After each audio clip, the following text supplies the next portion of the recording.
बोला बोला छठी मैया की।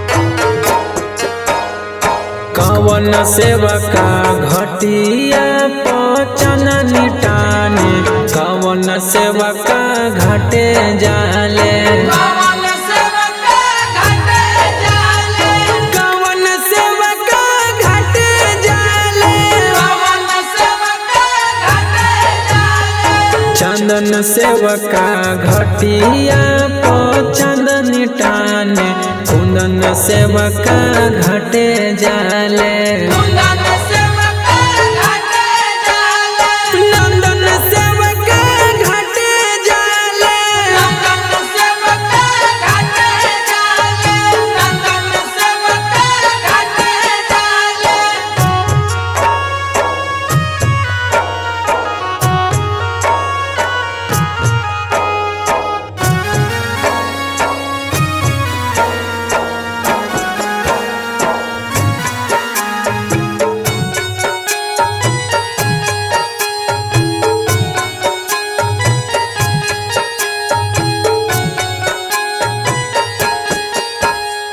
कवन सेवका जाइए के सुपावा किनेले, कवन सेवका जाइए के फलावा किनेले,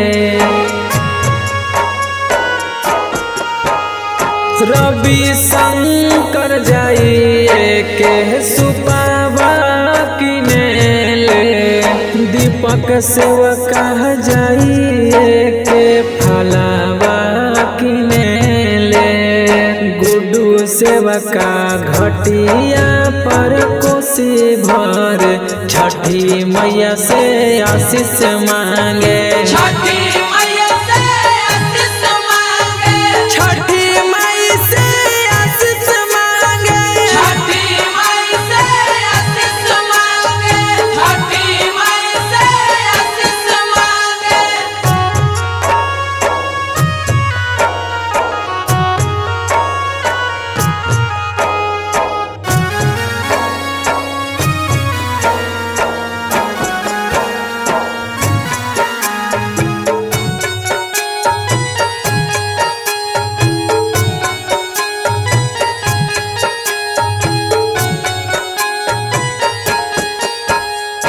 कवन सेवका जाइए के जल बीचे खाड़ बाटे, कवन सेवका पुरबोरी सूरज गोहरावत बाटे,